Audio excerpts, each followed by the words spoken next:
Bible మాటే స్థిరం. Cinema వాడు చెప్పాడు తగ్గొద్దని, దేవుని వాక్యం చెప్పింది తగ్గించుకోమని. తన్ను తాను తగ్గించుకున్నవాడు, తన్ను తాను హెచ్చించుకున్నవాడు మరి తగ్గేదే లేదంటే ఎందుకు పని చేయకుండా పోతావు అని అర్థం. నాశనం అవుతావు. దేవుడు చెప్తున్నాడు తగ్గించుకోవాలి. భార్య భర్త దగ్గర చెప్పండి తగ్గించుకోవాలి. బైబిల్ తగ్గించుకోమంటుంది. లోకం తగ్గించుకోవద్దంటుంది. భర్త దగ్గర తగ్గించుకుంటే భార్య పచ్చగా ఉంటుంది కాపురం.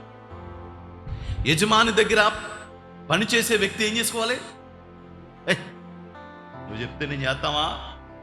గర్వపడితే నీకు ఆశీర్వాదం కాదు.